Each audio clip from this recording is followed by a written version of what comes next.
Hvala za vabilo. Jaz sem se knjigo sposobil, prinesel s sabo in da jako že zagrabil, tako da lahko malo koliko malo prelistane, če vas zanima. Jaz sem se nekako tako zamislil, na namen predavanja bi bil predstaviti to glavno delo, Ernesta Mandela, Pozni kapitalizem. Začetek naj povem, da izraz ni njegov, uporabljal se ga je prej, Mandel ga je zgolj populariziral. In namen tega teksta njegovega je bil pisati neko določeno obdobje v razvoju kapitalizma, in sicer obdobje od konca druge svetovne vojne, pa tam nekje do 60 let. In zgodilo se je pač to, da je mogel pisati še marsikaj, kar se je dogajalo pred drugo svetovno vojno in da je povedal tudi kaj, kar mogoče velja še danes. Za Mandela je temeljni problem vsakokratnega opisovanja kapitalizma in lahko bi rekel tudi temeljni problem marksizma in izziv. Ta, da se nikoli povsem zadostno ne sooči zakonov gibanja kapitala, kot jih je podal Marx na eni strani in pa samo zgodovino kapitalističnega načina produkcije na drugi. In tukaj ne gre samo za to, da bi imeli na eni strani neke abstraktne zakone in na drugi strani neko neoprejemljivo gmotno zgodovino, ki bi jo zdaj prelil v tak valup. Pri Mandelu gre v resnici za malo drugačen pristop, kjer on sam najprej akumulira, kot boste videli v knjigi, nek empiričen material, ogromno tega, ga potem analitično porazdeli na neke konstitutivne elemente in potem preiskuje povezave med temi elementi, vsem tem in tako naprej. Zdaj pač ta metoda je opisana v knjigi in v desetih točkah in je dosti kompleksna, tako da se ne bi niti spuščal zdaj v to, bomo šel kar naprej. Ključno vprašanje za Mandela je, kako lahko zgodovino kapitalizma zadnjih 100 let opišemo kot razvoj notranjih protislovij sistema. In ko sem razmišljal, kako bi lahko nakratko strnil to, kar je imel Mandel za povedati, mi je hitro radal jasno, da v bistvu sploh ne bo šlo. Tako da sem se odločil, da predstavim predvsem drugi del te knjige, torej tisto, do česar Mandel pride, kar sam označi kot pozni kapitalizem. Zdaj vseeno pa nekaj stvari dobro povedati. Preden se osredotočimo na sam ta pozni kapitalizem, namreč Mandel spada v vrsto teoretikov, ki pišejo tako imenovanih dolgih valovih v zgodovini kapitalističnega razvoja. In zdaj spet, o tem so pisali že pred Mandelom, tudi po njemu, on to uvede in doda nek svoj pogled. In pri teh valovih, če posplošeno povemo, gre za neke intervale med večjimi krizami, ki trajajo okoli 50 let, zdaj to ni, da bi rekel od 6. januarja pa ampak približno, gre za deskriptivno stvar. In od začetka industrijske revolucije pa do danes smo imeli nekako 4 take valove, oziroma 5, če bi pač Mandela zdaj še dopolnil. In prvi je bil od začetka 18. stoletja do krize 1847, torej prvi val industrijske revolucije. Drugi bi bil od 1847 do 1890, to je prva tehnološka revolucija, kjer je osnova parni stroj, in tretji val med 1890 in drugo svetovno vojno, to je pa druga tehnološka revolucija, elektrika, motor z notranjim izgorevanjem. Četrti, o tem bomo pač danes govoril, je bil pa od 1940 v ZDA in 1945 naprej drugod po svetu. To je pa val tretje tehnološke revolucije, kjer kontrola nad stroji, gre za kontrolo nad stroji s pomočjo električnih naprav in tako dalje. In če bi danes Mandelo dodali še naprej, bi verjetno lahko uvedli informacijsko tehnologijo in tako naprej. Zdaj, po Mandelu lahko vsakega od teh valov razbijemo na 2 dela. Prvega, v prvo fazo, kjer se zgodi nek revolucionarni preboj v tehnologiji, odpre se prostor za nov način produkcije. Tukaj profitna stopnja raste in pospešena je tudi akumulacija kapitala. V tej fazi sledi druga, ko se zgodi dejanska transformacija te produktivne tehnologije, hkrati pa pride že do upočasnjevanja rasti, profita, akumulacije in tako dalje. Skratka za Mandela, kot ste zdaj slišali, so dolgi valovi vezani na profitno stopnjo, na katero pa spet vplivajo različni faktori, recimo upad cene surovin ali pa neka nenadna ekspanzija svetovnega trga ali pa tudi vojna ali pa revolucija, kaj takega. In v tem prvem delu knjige, v glavnem, lahko si tudi pogledate, Mandel predvsem opisuje razvoj kapitalizma in mednarodnega trga skozi perspektivo zakona kombiniranega in enakega razvoja. To je pač nek trotskijev izum ali peljava in Mandel pač spada med trotskiste. In v tem prvem delu poskuša nekako pokazati, kako se je zakon vrednosti uveljavil na mednarodni ravni. Sam pa sem se malo odločil, da vam predstavil tisti drugi del knjige in tukaj pač opozarjam, da knjiga sama ni razdeljena na neka 2 dela, ampak je vse skupaj kar močno povezano. Torej, da bom predstavil drugi del, ki se bolj natančno posveča poznemu kapitalizmu. Še to bi dodal, da Mandel poleg omenjenega velik pomen pripisuje, in to se zdaj velja tudi še zapomniti, odnosu med prvim in drugim oddelkom, kot jo razvija Marx, da grupira tovarne. Zdaj samo da razložim, ker bo pač to pomembno kasneje. Prvi oddelek se nanaša na produkcijo samih sredstev za produkcijo, medtem ko se drugi oddelek nanaša na produkcijo potrošne robe, potrošnega blaga. In pač zdaj to ustvarjanje in dinamika vrednosti v odnosu na oba oddelka je nekaj, pač čemu model pripisuje velik pomen za celokupno kapitalistično dinamiko. Zdaj, odločil sem se, da bom to predstavitev začel z obravnavo tretje tehnološke revolucije. Še predtem pa je treba opisati vsaj dva intervala, ki sta do tega pripeljala, čisto hitro. In sicer gre za tako imenovano obdobje kapitalizma svobodne konkurence in obdobje monopolnega kapitalizma, ki mu sledi. V tem opisu tudi želeni, ampak pač vsem. Zdaj, na kratko, če urišamo kapitalizem svobodne konkurence, predvsem zato, ker ima mogoče nekatere podobnosti s kapitalizmom danes. Torej, to obdobje Mandel spet razdeli na dva intervala. V prvem se je producirali predvsem transportne stroje, ogromen del produkcije z prvega oddelka, torej tega, ki producira sredstva za produkcijo, ni bil zamenjan za blago iz drugega oddelka. In v tem drugem intervalu, v drugem intervalu pa produkcija stroja postane tudi produkcija stroja na parni pogon. Skratka, poanta je ta, da v obeh intervalih kapitalizem svobodne konkurence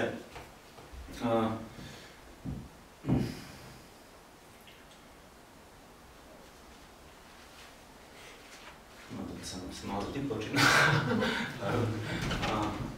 Skratka, imamo industrijo, ki temelji na mehanizaciji in ta obstaja znotraj produkcije potrošnega blaga, predvsem tekstila. Skratka, organska sestava kapitala v tem času je višja od drugem oddelku, torej oddelku, ki producira potrošno blago. In zdaj, kaj to pomeni?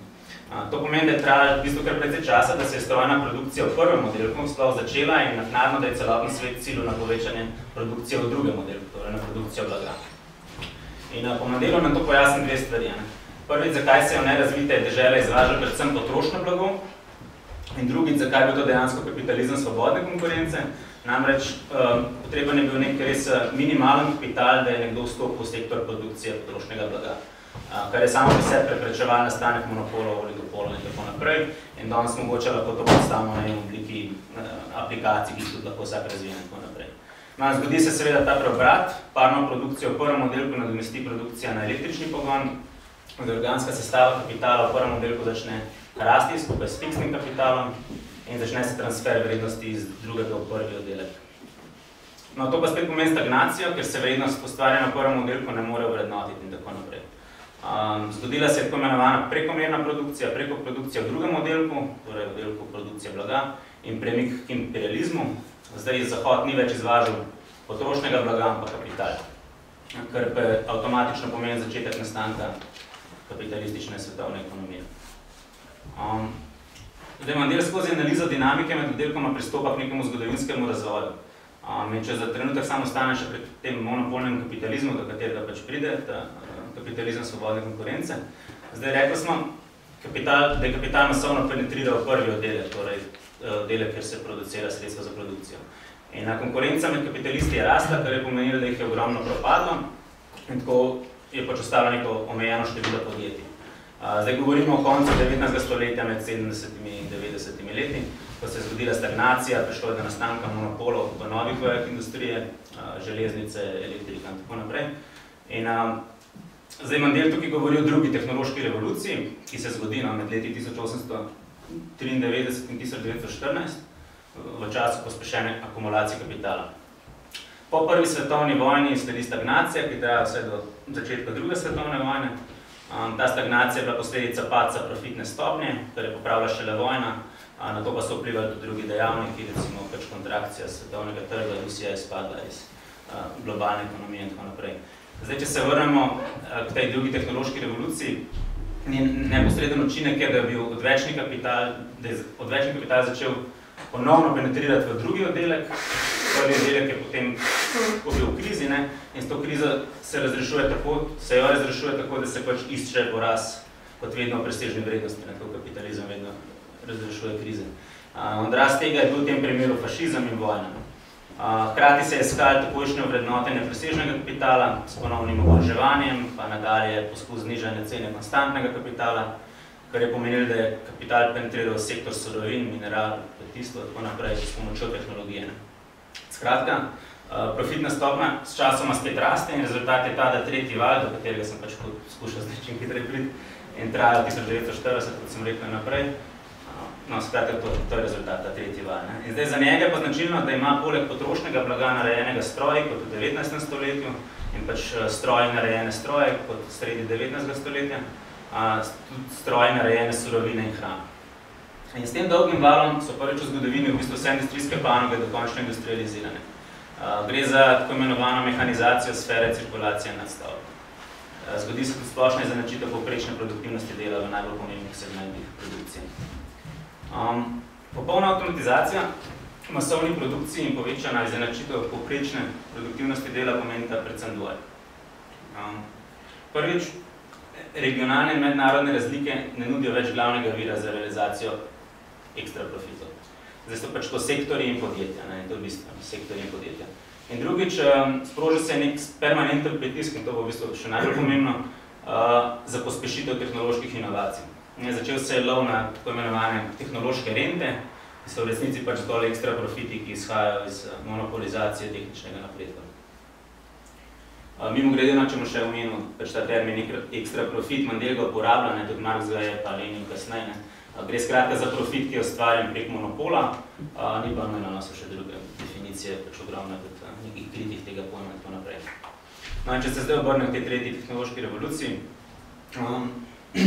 zdaj za Mandela je pozni kapitalizem predvsem druga faza imperializma. On skuša pokazati neko kontinuiteto celotnega procesa, ne govori o neki spremembi paradigme ali čim podobnem, kot pa še negi. In skratka, v tej fazi se zgodi neka združitev znanosti in produkcije, ki je prej ni bilo. Znanost tukaj postane pač pravi neposredno produktivna sila.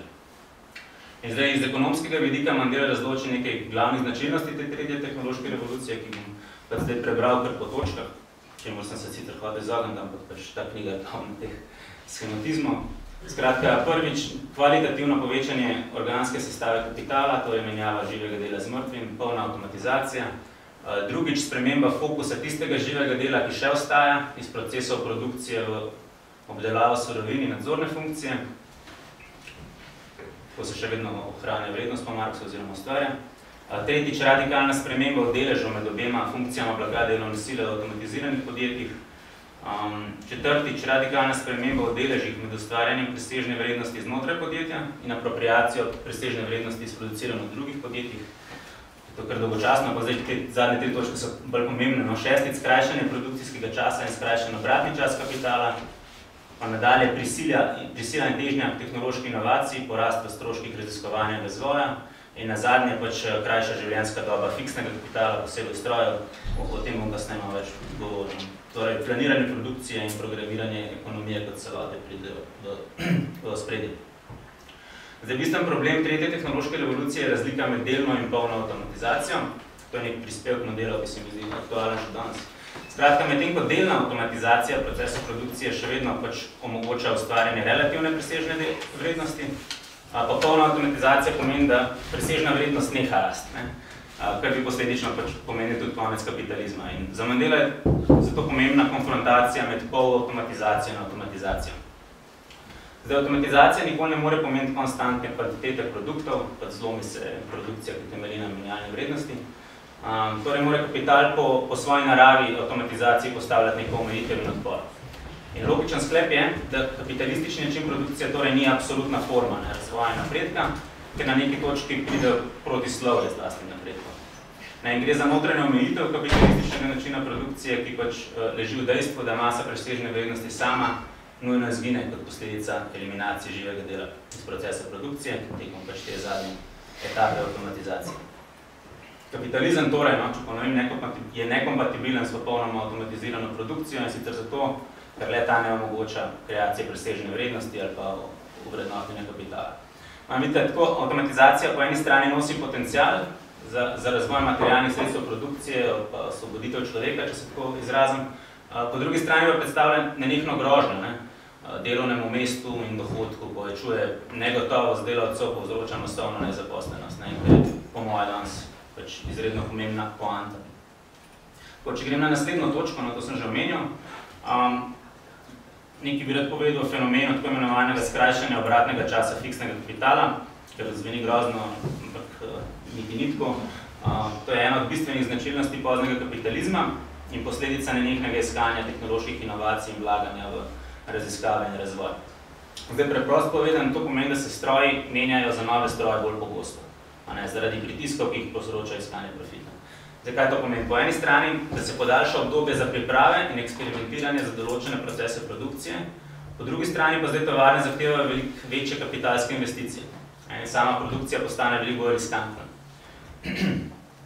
Tako kalkulacija in predplaniranje postaneta v bistvu nujnost. Planira se investicije, zahteva se kredite, vlaga se v raziskave trga, povečujejo se stroški za amortizacijo, torej obrabo, kar posledično rezultira vse večjih pritiskih na državo, ki je pač edina, ki lahko zagotovi, ali pa to sploh hoče zagotavljati.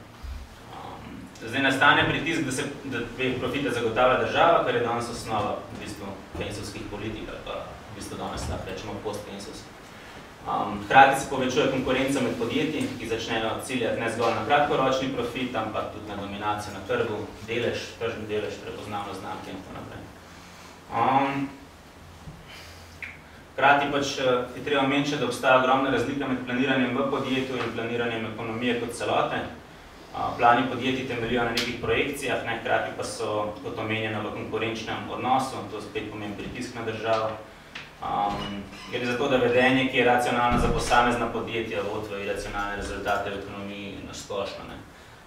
Pač obstaja protislovje med primoranostjo, da se planira znotraj tovarne in dejstvom, da se na makroravni ne da premakniti dlje od nekih gorih indikacij ali predvidevanja. In to je izraz nekega splošnega protislovja, ki ga je nakazal že Marx, in sicer med planirano organizacijo delov ekonomskega procesa in anarhijo kapitalistične ekonomije kot celote. Torej racionalnost delov in iracionalnost celote, če hočete. Zdaj s tem skrajšanjem obratnega časa sem še srečal, jaz bi sam dodal, da je posledica tega poleg odvečnosti dobrih strojev tudi povečanje pomembnosti intelektualnega dela in povečan pomen sfere cirkulacije in reprodukcije.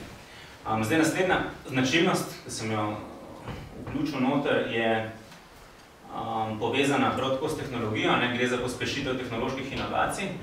Rekel sem, da je znanost postala produktivna sila, izumljanje na ta način postala posel, aplikacija znanosti na produkcijo pa lastnost tega procesa. Zdaj, zgodi se sistematična organizacija raziskovanja in razvoja kot nek specifičen posel in tukaj Mandel opozarja, da ne smemo kar preprosto enačiti znanstvenih in tehničnih inovacij, pač razlika v tem, kaj je zdaj vključeno v produkcijo in kaj ne. In bolj kot pač samo golo raziskovanje je jasno pomembna ta pač industrijska inovacija, torej razvoj novih produktov, procesov produkcije in tako naprej. In bolj, ko se bo zmanjševal ta obratni čas fiksnega kapitala, bolj bodo uvajanje novih procesov produkcije, pa raziskave in razvoj postali nek ločen posel v delitvi dela. In danes to vidimo v radikalni obliki teh start-upih in podobnih stvarih. Omenil bi tukaj še besedo tveganje, namreč kapital, ki ga investiramo neposredno v produkcijo, vodi v permanentno produkcijo blaga oziroma konstantno uvrednotenje kapitala, medtem pa kapital, ki ga vlagamo v razvoj, doseže vrednotenje zgolj do tem, katere je delo, ki se izvaja produktivno, torej vodi k produkciji novega blaga. Tukaj torej profit, tveganje v tem, da profit ni zagotovljen, ker pomeni večja tveganja, posledično prevlada večjih podjetij in spet povečana funkcija države. Skratka, znanje inovativnosti ni mogoče planirati tako zelo preprosto kot trošnega blaga. Zdaj par besed bi namenil tudi intelektualnemu oziroma nematerialnemu delu, če ima verjetno veste še največ. Zdaj spet zaradi tega skrajšanja obratnega časa fiksnega kapitala intelektualno delo vstopa v proces produkcije in s tem je povezano dogajanje z univerzami, torej z združitvijo intelektualne in produktivne aktivnosti. Eden od rezultatov tega procesa je tudi kriza klasične humanistične univerze, ki postane odvečna, zastarela, sicer z večjih razlogov. V formalni plati zato, ker preveliko število študentov pomeni tudi prevelike vložke. Z nekega bolj družbenega vidika se pač skuša izogniti nastanku nezaposlene inteligence, ki bi potem protestirala, najedala. Tretji razlogi so pa povsem ekonomski, ustreza naravi intelektualnega dela v poznem kapitalizmu. Govorimo torej o selekciji, pospešitvi tehnoloških inovacij. Po Mandelu zdaj ideja univerzi ni več producirati izobražence, sposobne presoje in sodb, ampak neke intelektualno izobražene in mezne delavce.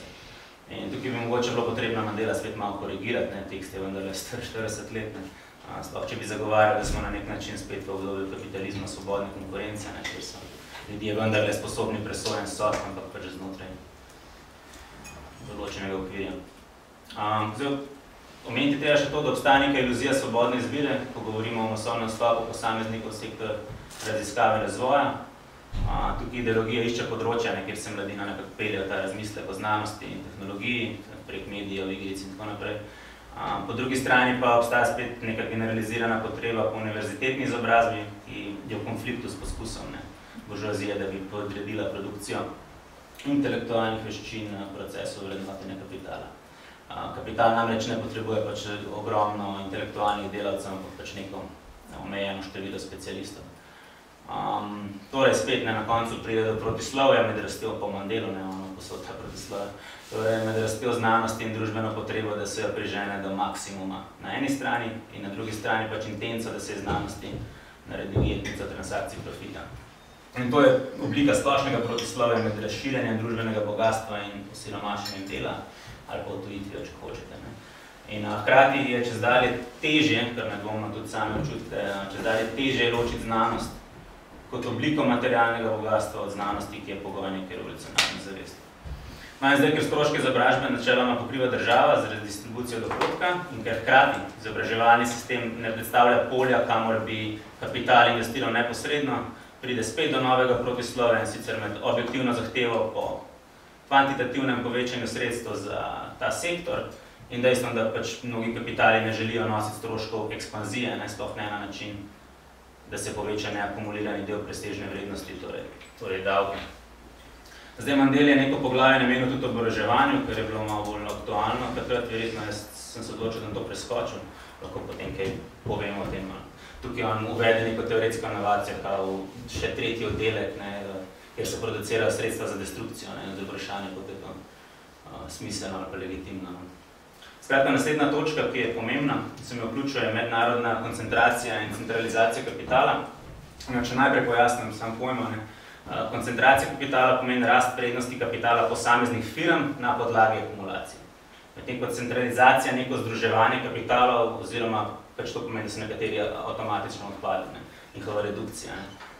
In ponavadi tako, da koncentracija pomeni pospešeno akumulacijo, ta pa vodi v centralizacijo šele naknadno.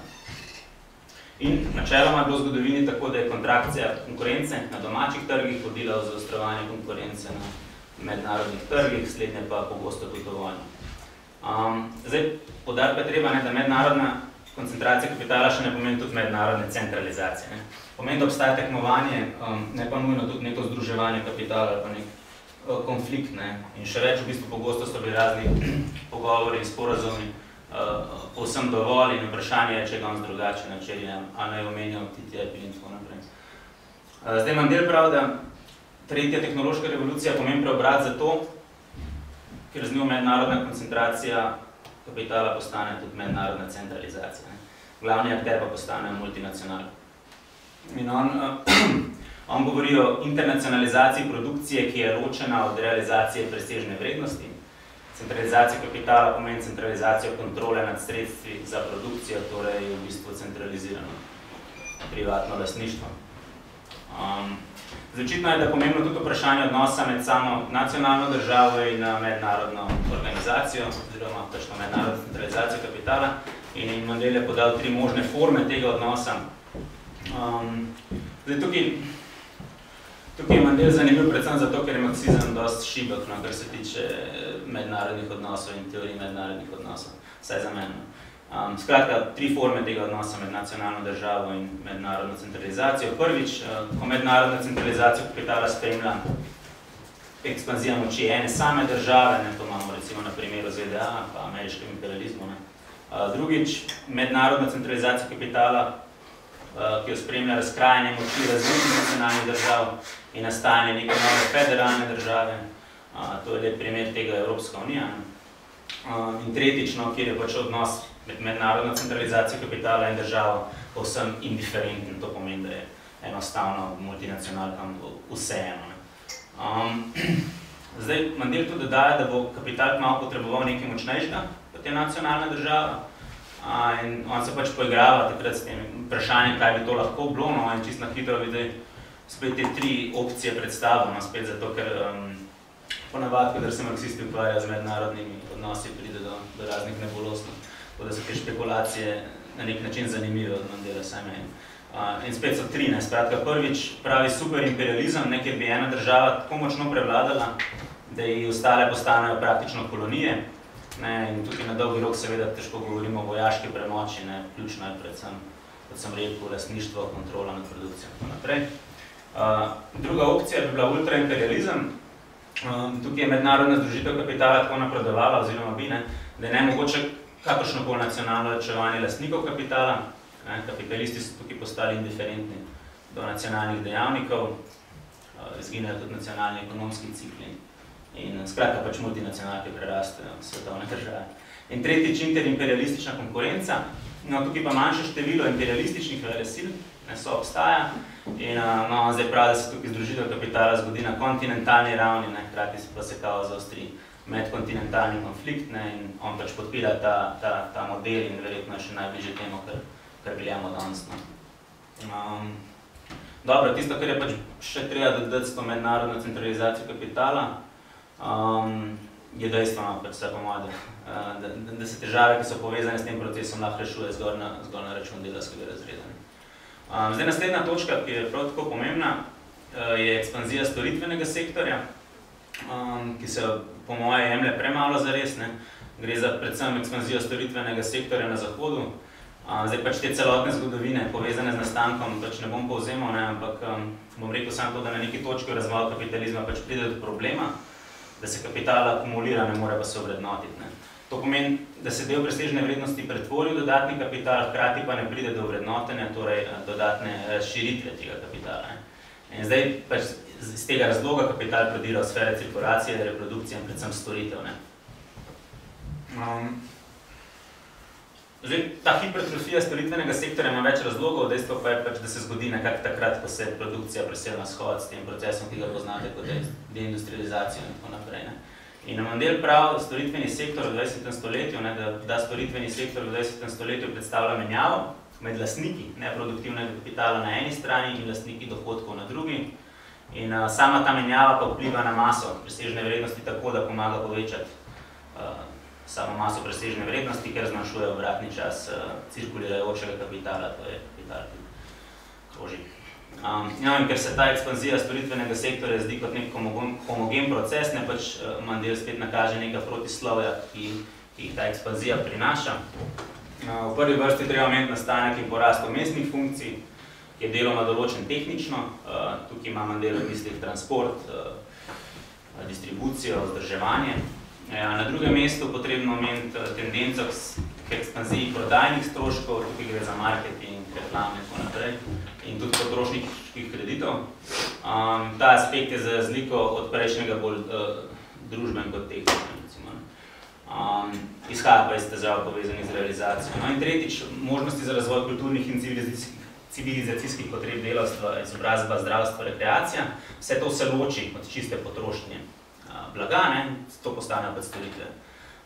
Potem imamo še ekstenzijo blagovne produkcije, ki ni del storitvenega sektorja, ampak je posledica rastoče centralizacije določenih oblik produkcije, ki so bile prej po večini privatne, tukaj Mandel govori elektrika, plin, voda, pripravljena hrana in tako naprej. In na zadnjem mestu imamo porast neproduktivnih meznih delavcev in vse te stvari so problematične in povezane z razmahom storitvenega sektorja, na zahodu. Skratka, ta porast oziroma rast storitvenega sektorja je odrast rasti družbeno-tehničnih in znanstvenih sil produkcije v poznem kapitalizmu. Tisto, kar zanima Mandela, je, ali je storitveni sektor produktiven ali ne. To je spet neko zapleteno vprašanje. Če vas bo zanimalo, mislim, Carcedi ima nek tekst na to temo.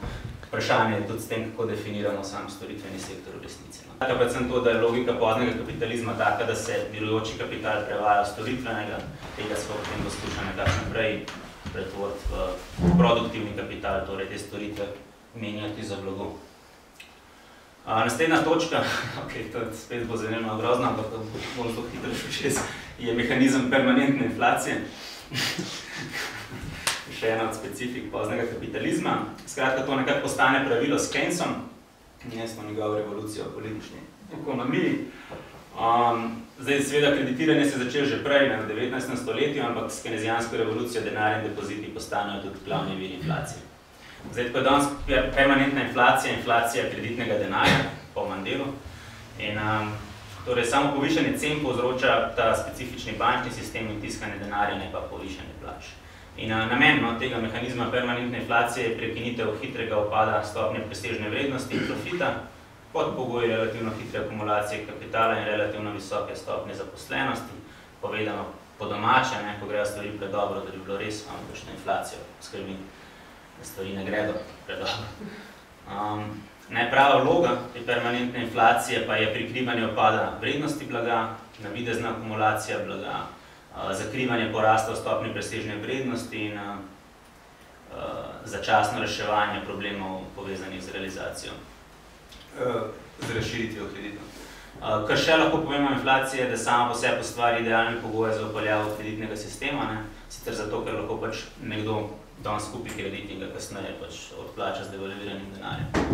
In Mandelova poanta je, da v poznem kapitalizmu kreditni ciklus začne teči ločeno od industrijskega, to je nekaj, kar je danes verjetno prepoznano v literaturi oziroma prisotno. In tako nastane protislovje med učinkovitim kreditnim ciklom in rastjo svetovnega trga, na eni strani ter inflacijo mednarodnega kreditnega denarja. Ekspanzija kredita seveda povzroča rast dolga in sta ta zgodba, ki jo nedvomno poznate. Zdaj, naslednja točka je bila vloga države. Mandel ostaja zvest te marksistični tradiciji, kjer je država produkt družbene delitve dela. Vsem bi povedal te tri ključne funkcije po marksistični teoriji države, torej zagotavljanje splošnih pogojev produkcije, ki jih zasebniki ne morejo, zatiranje grožnje prevladujočemu modelu produkcije z vojsko, s policijo, s sodstvom in integracija vladajočega razreda, s čimer se ohranja ideologija. Zdaj, Mandel pravi, da država v poznem kapitalizmu dodatno raste, da so razlogi za to trije, torej skrajšanje obratnega časa fiksnega kapitala, o katerem sem govoril, pospešitev tehnoloških inovacij in povečanje stroških večjih projektov, akumulacije kapitala, prav zaradi tretje tehnološke revolucije. In danes bi mogoče kdo rekel, da je ravno obratno, kar se tiče rasti države, ampak je spet vprašanje. Jaz bi rekel, da je vloga države resnic danes še vedno kar velika, da se je samo spremenila narava državne intervencije. Če vas kaj več zanima v tej smeri, recimo super knjiga od Marijane Mazzucato, Entrepreneur Real Estate, ki je šla lansko leto. Skratka, soočeni smo s trendom, da država vključuje vse večje število produktivnih in reproduktivnih sektorjev v splošne pogoje produkcije, ki jih financira. Gre za povečanje proračunov za raziskave in razvoj. Funkcija države so krizni menedžment, kršenje socialnih pravic in ideološka manipulacija, kot omenjeno že integrira delavcev potrošnikov. Permanentni krizni menedžment države, kot pravi Mandel, se sprevrže v permanentno krizo države. Ker hkrati država postane problem tudi za kapitaliste. In zideta dva specifična problema. Kako in kje se kapitalistični interesi izražajo politično, prvo vprašanje, in drugo vprašanje je, kako sta ekonomska moč in ideološka dominacija prevedeni v kontrolo nad državo. In to sta vprašanje, ki sta danes za Levico po mojem ključnega pomena. In če dodam še to, državno intervencijo v poznem kapitalizmu po Mandelu lahko povzamemo in pojasnimo predvsem s tremi pojmi. To so stimulacija, inflacija in subvencija. Zdaj naslednja, oziroma že kar zadnja točka, je vloga ideologije. Mandel pravi, da je za pozni kapitalizem značilno bohotenje z napredkom organizaciji, da obstaja neka vera v omnipotenco tehnologije, ki je specifična forma ideologije v poznem kapitalizmu, se je obljublja, da bo preprečila krize in našla tehnično rešitev za vse težave, s pomočjo norm neke funkcionalne racionalnosti. Skratka, Mandel prevzame teorijo krize od Lea Poflerja, ki pravi sledeče,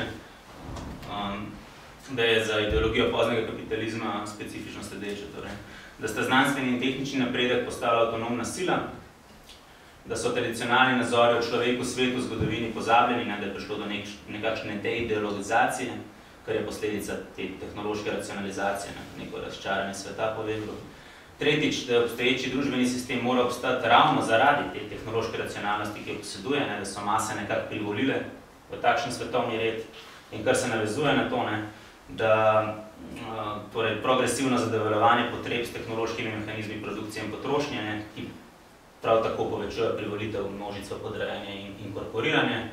In še zadnja točka, da tradicionalna vladavina razreda se je nekako umaknila anonimni vladavini ideologije. Zdaj gre za ideologijo organizacije in industrializacijo nadstavbe. Rekreacija, kultura, izobrazba, osebni odnosi, vse podvrženo trgu, vse prekerno življenje, zdravje, ljubezen. Gre za neko neofatalistično ideologijo nespremenljive narave pozno-kapitalističnega reda. In vse, kar preostane, so v bistvu neke sanje o pobegu, ki so pač v skrajni stanci prav tako industrializirane. In ironija je v tem, da ne gre za organizacijo, ampak za nek hibrid, za neko mešanico spet organizacije in anarhije. In Mandel pravi, da ideologija tehnološke racionalnosti zakriva družbeno realnost na 4 načine. Sicer prvič, si jo interpretirajo kot ločeno človeka, objektivno, neutralno, kot nekaj naravnega. Drugič, ideologija tehnološke racionalnosti je nepopolna, zato je notranje nekoherentna, to trdi Mandel. Zakaj? Ker nekako ni sposobna razložiti razmaha iracionalizma, regresijo, vreževerje in misticizem, ki spremljajo to tehnološko racionalnost in njen nastanek. To pa pomeni, da gre za pragmatično in predvsem apologetsko ideologijo. Tretjič, ideologija tehnološčitna, da je ta pristop k razumevanju ideologije, kot ga je podal Mandel, veliko bližje sodobnim tekstom Foucaultovskih avtorjev, ki govorijo o produkciji konkurenčnega posameznika in tako dalje. No in čisto za konec mislim, da je potrebno analizo nujno vključiti tudi prekarizacijo, recimo v navezavi na storitveni sektor, vprašanje migrantov, migrantskega dela in po mojem na podlagi vsega tega bilo tudi lažje izdelati neko strategijo za rekonfiguracijo sindikalne aktivnosti pač in tudi ostalih oblik razrednega boja. Ok, bom končal, hvala.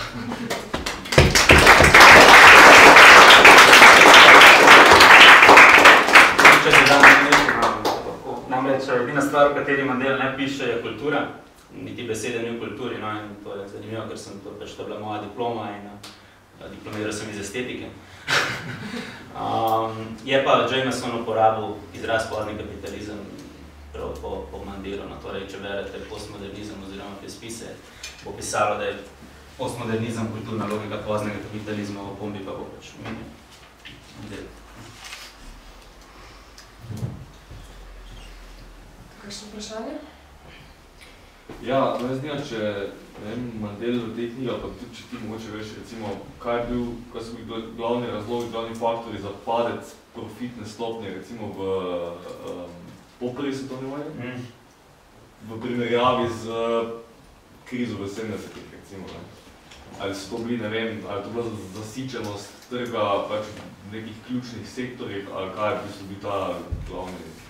To je ful dobro vprašanje, sem se bojim, da ti ne znam odgovoriti. Jaz sem prišel v te kroge ravno času, ko je bila ta profitna stopnja tako popularna, da se mi je zagabla.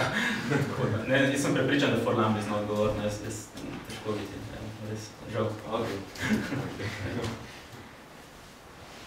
A sopadajo ti cikli Mandelovi oziroma te različne epohe, a sopadajo na nek način z Marxovo delitvijo med formalno in realno subsumpcijo, ali nisem čisto razumel. Vmes, ko si razlagal, ker en čas imel občutek, da praviš, da so ta prva dva cikla, oziroma da prvi cikl bi načeloma lahko spadal v formalno subsumpcijo, ampak potem pa si, da nekaj si razlagal, nisem čisto štekal in se mi delo, da vsak ta cikl ima do sebi vsebuje oba ta dela. Ja, pač razdeli na dva intervala, ne zdaj ne, kako bi to s formalno realno subsumpcijo, ampak ja, Mandel pač to njegov, to so te kontrativi valovi, mislim, ogromno jih je to uporabljal, se sem našel tudi nekdo še za 5. pa 6. izrisal vse skupaj, ampak Mandelov prispevek mislim, da je bil predvsem ta, da je razdelil to na ta dva intervala, kot sem rekel, torej, ki sta pa oba določena s krizami v teh dveh oddelkih, torej po oddelku produkcije, sredstvo za produkcijo in po oddelku, ki producira potrošnjo in blagovno. Predvsem, ker je poanta Mandelova, mislim, da so skozi nanašali na te dva oddelka. Dinamikama, tema dvema oddelkama.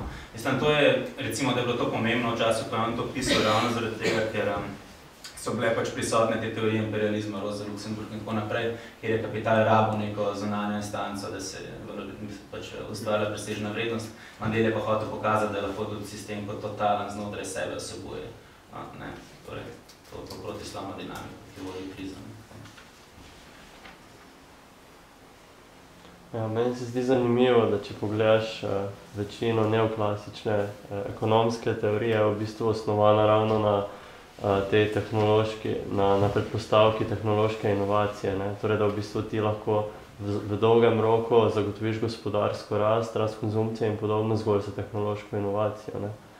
Če pogledaš te prvih 3 ciklov, ne, vidiš, da je to zelo ahistorična ekonomska teorija, ker marsikatera akumulacija se ni zgodila na osnovi tehnološke inovacije. Pa me zanima čisto tako, kaj misliš, da bi Mendel rekel o pač trenutni gospodarski krizi in na kak način bi se lahko pač kapitalizem spet pobral iz te krize? Jaz lajkam to vprašanje. Mislim, kaj bi rekel, v tej krizi sigurno bi razlagal s padcem profitne stopnje, to ne dvomim. Kar se tiče pač te neoklasike, se pa strinjam s tabo, vsej tudi tveganja, o katerih sem govoril, mislim, te predikcije so statistično nekako legitimirajo neko napovedovanje v prihodnost, ki ni utemeljeno. Kaj bi Mandel rekel, mislim, to bi malo napisala eno knjigo, kar bi on rekel o sedanji krizi.